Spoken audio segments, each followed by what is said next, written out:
어려운 중에 대면 예배로 하나님 앞에 예배를 드리는 여러분과 여러분의 가정 위에 그리고 생업 위에 하나님의 축복이 함께 하시기를 주의 이름으로 간절히 축원을 드립니다.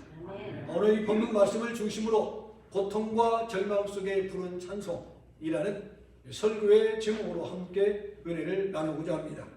성경 안에는 고통과 절망과 고난에 관한 이야기들이 가득가득 차 있습니다. 그 가운데 욥의 기사는 읽는 이들의 연민과 동정을 자아내고 있는 말씀이 오늘 본문의 말씀입니다. 사탄에 의해 진행된 고난의 내용이 본문 13절 이하에 기록되어 있습니다. 욥의 양과 소와 종들이 습격을 받아 약탈을 당하는가 하면은 벼락마다 다 죽었습니다. 욥의 그 아리따운 신감매는 태풍에 압사되었고 욥은 불치병에 걸려 있습니다. 이 고난은 10년 동안 조금씩 진행된 것이 아니라 하루 동안에 닥친 것입니다. 정신 차릴 수 없는 고난으로 욥의 신세는 참으로 참담하다 할 지경에 이른 것입니다. 이 고난은 욥이 가지고 있던 모든 것을 다 빼앗기고 다 잃었습니다. 그리고 남는 것은 자기의 병든 몸 하나였습니다. 한마디로 견디기가 어려운 고난이었습니다. 코로나 바이러스로 인해서 순식간에 자기의 생명을, 가족의 생명을 잃은 가정이 수없이 많습니다. 지금 미국만도 64만 명이 넘는 바이러스로 인한 희생자들을 보면은 일개 가족이 잃어버리고 내 가족 5가족 가운데 한 가족만 남는 가족들이 참 많이 있는 것을 보게 되어집니다. 우리가 주목할 것은 고난 후에 욥이 취한 태도입니다. 여러분들이 이러한 고난과 어려움을 닥쳤을 때 여러분은 어떤 자세를 취하게 될 것인가 한 번쯤 자문자답해 보면서 이 말씀을 듣고 정취하게 되어지면은 우리의 신앙을 돌아볼 수 있는 계기가 되지 아니할까라는 생각을 가져봅니다. 그것은 고난에 대한 해석과 이해의 문제입니다.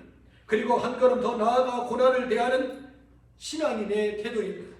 오늘 본문에 나타난 욥의 자세를 살펴보면 첫째로 욥은 엎드려 예배를 드렸다 했습니다.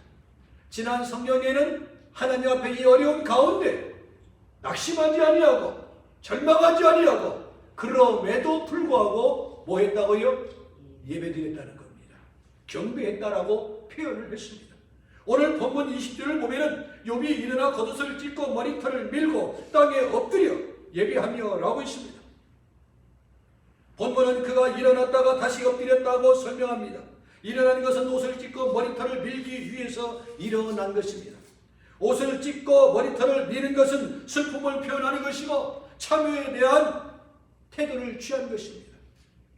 욥이 땅에 엎드려 예배드렸습니다.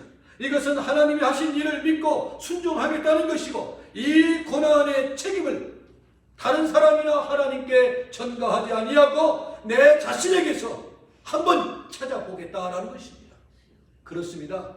우리에게 가장 어려운 것 가운데 하나가 힘들고 어려우면 무엇부터 나옵니까?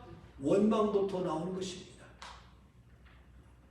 그래서 무엇이 문제라고 그래요? 원불교가 문제라고 합니다. 원망하고 불평하고 교만한 것. 지금처럼 어렵고 힘들 때 가장 먼저 입에서 자연스럽게 튀쳐나오는 것이 원망입니다. 불평입니다. 짜증입니다. 그러나 욥은요 지금처럼 모든 것을 잃었지만은 그 어려움을 지금 눈앞에 닥친 일을 누구에게서 찾겠다고요? 자기 자신에게서 찾겠다는 것입니다. 우리도 어려울 때 가장 먼저 내 주변보다도 내 자신을 돌아볼 수 있는 지금처럼 코로나 바이러스 기간 동안에 가장 중요한 것은 내 자신의 영적인 것, 또 육체의 건강인 것, 또 가족을 돌아볼 수 있는 이러한 계기가 전환점이 됨으로 인하여 이 코로나 바이러스가 내 자신과 가정의 교회에 유익이 될 수 있는 기회가 되기를 축복합니다. 본문 21절을 보면 내가 모태에서 알몸으로 나와 싸운 적 또한 알몸이 그리로 돌아올지라 주신 이도 여호와시요 거두신 이도 여호와시오니 여호와의 이름이 찬송을 받을지어다 말씀하고 있습니다. 히브리서 13장 15절에 보면은요 우리는 예수를 말미암아 항상 찬송의 제사를 하나님께 드리자라고 말씀하고 있습니다. 본문 21절은 욥의 위대한 신앙 고백이요 인생 고백입니다. 그리고 우리의 고백이 되어야 합니다만 그것이 그렇게 쉬운 고백은 결코 아닌 것입니다. 우리 모두에게는 행복이 내 탓이고 불행은 네 탓이라는 인식이 늘 우리 마음속에 구석에 자리 잡고 있습니다. 심지어 잘된 것은 나 때문이고 못된 것은 하나님 때문에 부모님 때문이라는 의식 구조가 우리들에게 자리 잡고 있습니다. 그러나 욥의 신앙은 그런 것이 아닙니다. 그가 엎드려 예배했다는 것은 하나님께 범죄하지 아니했음을 밝혀주고 있습니다. 그럼에도 불구하고 나와 하나님과 관계 속에서 무엇이 문제인가? 왜 이런 결과를 낳게 되었는가? 자신을 살펴보겠다라는 것입니다. 알몸으로 왔다가 알몸으로 간다는 욥의 인생 고백은 우리에게 어떤 교훈을 주고 있습니까? 유명한 디자이너도 관 속에 들어갈 때는 한 벌 옷으로 족한 것입니다. 재벌 총수도 수의 한 벌밖에 걸치지 못합니다. 추후에 저와 여러분도 수의 한 벌밖에 걸치지 못하고 돌아갈 것입니다. 우리는 욥의 고백대로 알몸 인생인 것입니다. 그러나 알몸 인생보다도 더 위대한 것은 주신 이도 여호와시요 거두신 이도 여호와시니라는 고백이 우리에게 있어야 할 줄로 믿습니다. 그 고백을 하는 사람은 우리 입술을 통하여 환경을 초월하는 감사가 있을 줄로 믿습니다. 주실 수도 있고 거둘 수도 있다는 것은 그분이 바로 주인이라는 것입니다. 주인이란 자기 마음대로 할 수 있는 사람을 주인이다라고 표현하는 것입니다. 여호와 하나님은 역사와 인생의 주인이십니다. 나의 주인이십니다. 그래서 우리가 오늘도 무슨 날이라고 부릅니까? 주일날이라고 부릅니다. 예수님을 누구라고 부릅니까? 주님이라고 부르는 것입니다. 종된 내가 정말 주님의 뜻에 따라 살려고 얼마나 노력하며 한 주일을 보내고 이 자리에 왔는지 한 번쯤 점검해 보아야 할 필요성을 느끼게 됩니다. 주실 수도 있고 가져갈 수도 있는 그분, 그 누구도 하나님이 가져가시겠다고 하실 때 안 됩니다, 이것만은 절대로 안 됩니다라고 저항하거나 거절할 수 없습니다. 나 자신의 의지나 결단과는 상관없이 하나님이 원하시면 그대로 되는 것입니다. 욥처럼 엎드려 예배하는 신앙이 필요하다라는 것입니다. 그럼에도 불구하고 하나님 앞에 겸허하게 예배하는 모습. 제 둘째를 주일날 아침에 일었습니다. 젖 먹을 시간에 일어나지 않아 눈 뜨고 보니 새벽 2시쯤 됐습니다. 일어나 보니까 천국에 갔습니다.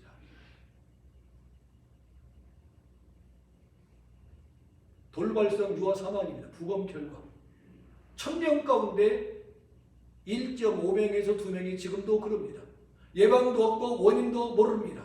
지금까지 현대의학으로는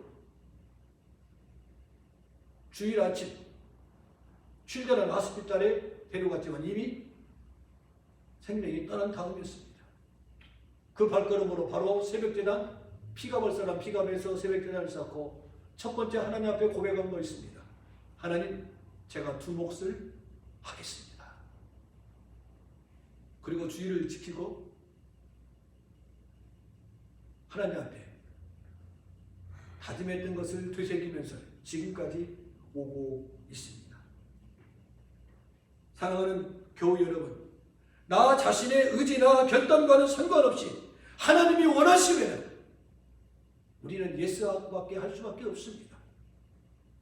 그리고 그럼에도 불구하고 우리는 코로나 바이러스 기간 동안에도 우리가 대면 예배를 드릴 수 있다면 내가 드릴 수 있을 때 드리는 것이 최고의 으뜸인 줄로 믿습니다. 예배를 인도하는 선직자로서 제 자신도 스스로가 지금 미국만도 14만 9,500명 이상이 매일같이 확진자가 나오고 있습니다. LA 카운티와도 4,000명이 넘습니다. 또다시 대면 예배가 처리될지 모르는 현실 속에서 내 자신도 마지막 대면 예배가 될 수 있다는 마음, 나의 설교가 마지막 설교가 될 수 있다는 마음과 각오로 매일 준비하며 오늘도 이 자리에 섰습니다. 그러한 각오로 우리가 하나님 앞에 예배를 드려야 할 줄로 압니다. 지난 한 해 동안 우리와 함께 했던 분들이, 미국 구석구석에 있던 분들이 64만 명이 우리의 곁을 떠났습니다. 오늘은 나의 시간이지만 내일은 하나님의 시간입니다. 당연히 그 다음날 눈뜨고 밝아오는 것이 아니라는 것을 우리는 늘 염두에 두면서 매일매일 삶 속에서 감사하면서 축복하면서 격려하면서 힘을 북돋아주면서 등을 도닥거려 주면서 살아갈 수 있는 넉넉한 마음들이 저와 여러분에게 있기를 원합니다. 사람 앞에 엎드리느냐 하나님을 소홀하게 해서는 안 됩니다. 자기 주장과 뜻을 관찰하느냐 하나님의 뜻을 외면해서는 안 됩니다. 오직 주님께 엎드려 경배하는 저와 여러분이 되시기를 주의 이름으로 간절히 축원을 드립니다. 둘째는 욥은 하나님을 찬송했습니다. 오늘 본문 21절 끝을 보면 여호와의 이름이 찬송을 받으실지니라 라고 말씀하고 있습니다. 이것은 고난과 절망 중에 부른 찬송입니다. 태평 가운데 부른 찬양이 아닙니다. 모든 재산과 종을 다 잃었습니다. 복이 가까운 10남매를 다 압사당해 잃었습니다. 내 아내도 평생을 같이 해주던 아내도 저주하면서 떠났습니다. 그것도 모자라 자기 목은 병들어 죽을 지경에 이르렀습니다. 그러한 와중에 그가 부르는 찬양이 바로 이 찬양입니다. 한결같은 마음으로 여호와 하나님을 감사하며 찬송할 수 있기를 원합니다. 코로나 중에라도 감사한 찬송을 하나님 앞에 드릴 수 있기를 원합니다. 욥이 부른 찬송의 내용이나 가사는 수록되어 있지 않습니다만 분명한 것은 하나님을 찬송했다라는 것입니다. 시편 146편 1절에 보니 내 영혼아 여호와를 찬양하라 말씀하고 있습니다. 그래서 교회 안의 예배 중에 찬양은 51%를 차지하고 있습니다. 그만큼 나의 기도와 나의 신앙 고백이 담겨져 있는 찬양이기 때문에 그렇습니다. 찬송은 세 가지로 나눌 수가 있습니다. 첫째, 하나님께 드리는 경배와 찬양이 있습니다. 그 이름을 찬양하고 섭리와 능력을 찬양하고 우리의 신앙을 고백으로 하나님 앞에 찬양하는 것입니다. 둘째, 사람을 향해 하나님의 사랑과 은혜를 알리고 권고하는 찬송이 있습니다. 한 예를 들어볼까요? 찬송가 382장 너 근심 걱정 말아라. 찬송가 539장 너 예수께 조용히 나아가. 이것은 바로 우리가 사람이 하나님 앞에 드려지는 신앙의 고백인 것입니다. 셋째, 자기 자신의 신앙과 고백으로 엮어진 찬송들이 있습니다. 예를 들면 내 영혼이 은총이며 내 영혼의 햇빛 비치니 나 어느 곳에 있든지 자신의 고백과 신앙으로 하나님을 노래하는 찬송들인 것입니다. 욥의 찬송 정신은 분명합니다. 재산이 다 불타고 자식들이 참변을 당하고 자신은 병들고 아내는 곁을 떠나는 처절한 고난에 시달리고 있다 하더라도 결코 하나님을 나는 버릴 수 없나이다. 이것만은 분명해야 하는 것입니다. 우리는 오랫동안 1년여 동안 쉬면서 또 파킹장에서 주차장 예배를 드렸습니다. 이제 5월 첫 주일부터 우리는 대면 예배를 드리면서 너무나도 감격스러웠습니다. 아직도 참여하지 못하는 분들이 여러분이 계시지만은 그러나 우리는 5월 첫 주일의 감격을 잃어서는 안 됩니다. 우리가 대면 예배 드리는 것이 얼마나 자연스러운 것이 아니라 얼마나 매번 감사한 일인가를 되새기면서 감사가 넘치는 예배를 드리는 찬양이 넘치는 저와 여러분이 되기를 축복합니다. 어떤 경우에라도 하나님을 떠나거나 버리면 안 됩니다. 그런데 사람들은 환경에 따라 신앙을 바꾸고 감정을 바꾸고 표현을 바꾸는 경우가 얼마나 많습니까? 이것은 바른 신앙이 아니다라는 것입니다. 특별히 코로나 기간 동안 하나님을 버리는 이들이 너무나도 많이 있습니다. 그래서 교회들마다 52% 이상이 출석을 안 합니다. 27% 이상이 한 번도 저와 같이 통화한 적도 없고 카톡이 이루어진 적이 없습니다. 그리고 약 30여 %가 지난 1년 동안에 교회가 문을 닫았습니다. 지금도 끊임없이 문을 닫혀가고 있습니다. 과연 이 미주 땅에 유럽과 같은 교회로 전환되어지지 아니할까?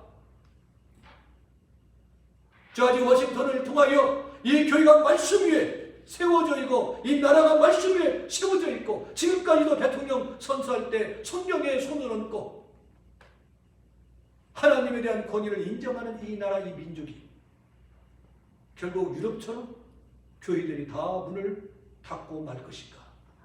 기회에 서 있습니다. 지금까지는 미국이 전 세계를 향하여 가장 많이 선교사를 보내는 나라였지만은 이제는 전문가들은 표현합니다. 이제는 미국이 선교를 받아야 할 때가 되었다라고 말합니다.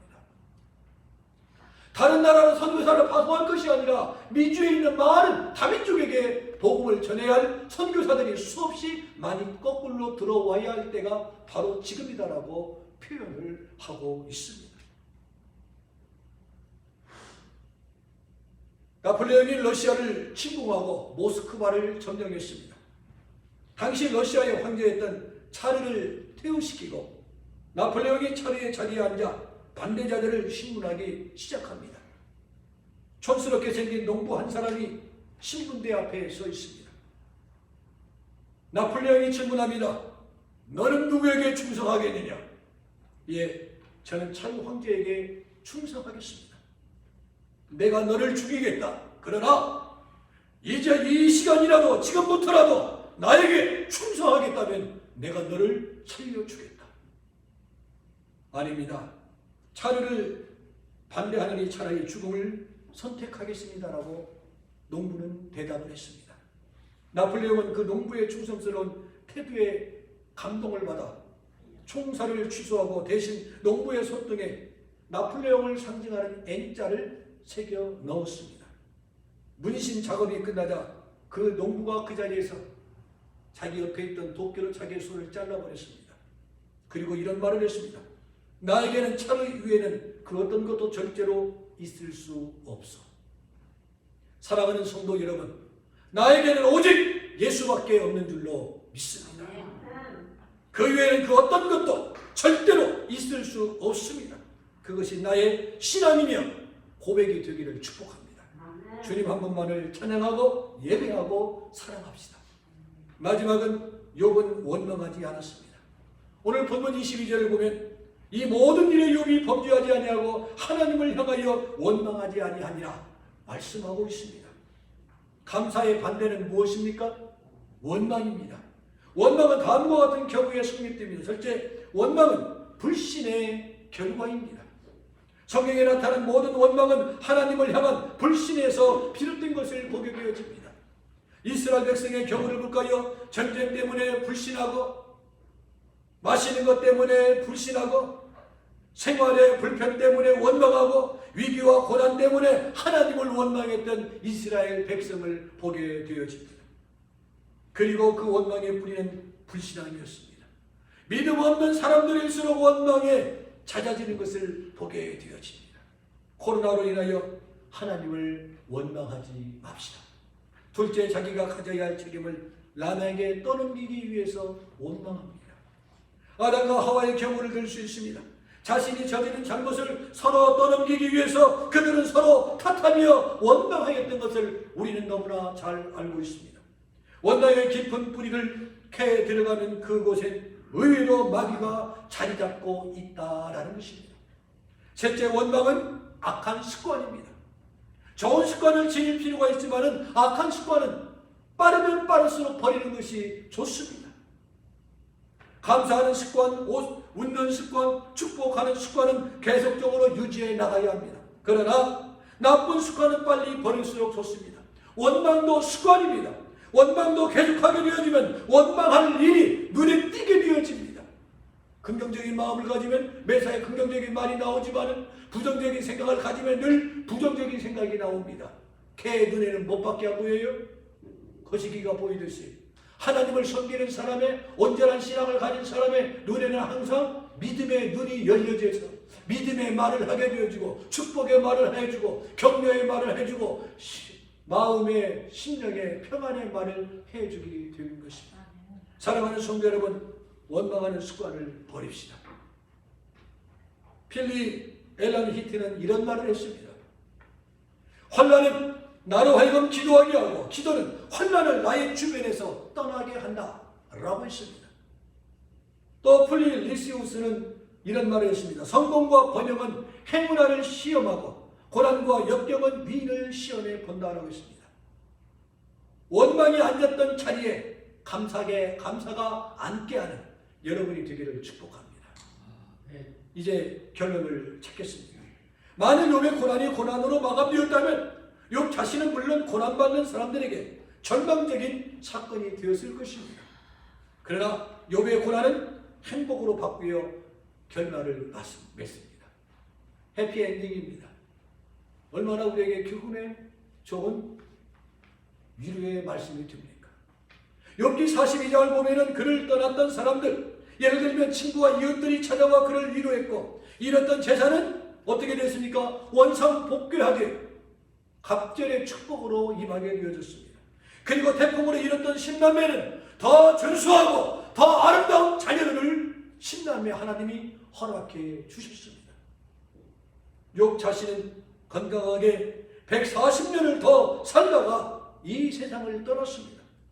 만일 욥이 고통과 절망과 고난을 이기지 못해서 하나님을 원망하고 자신을 자학하고 목숨을 끊었다면 42장의 행복과 축복이 그에게 없었을 것입니다. 그리고 누리지 못했을 것입니다. 사랑하는 성도 여러분, 많이 힘드시죠? 코로나로 삶이 고달프더라도 찬송합시다. 코로나로 살기가 힘들더라도 그럼에도 불구하고 감사할 수 있기를 원합니다. 코로나로 인생길이 고단하더라도 절대로 원망하지 맙시다. 그래야 하나님의 은혜가 넘치기 때문입니다. 고통과 절망 속에 부른 찬송과 감사 때문에 욥이 받은 복을 생각하면서 우리도 찬송과 감사를 중단할 수 없다는 것을 늘 기억하며 시편 146편 2절에 나의 평생에 내 하나님을 찬송하리로다. 할렐루야. 우리도 찬송과 감사가 넘치는 신앙생활로 가정과 교회의 천국을 이루는 주인공들이 되시기를 주의 이름으로 간절히 축원을 드립니다.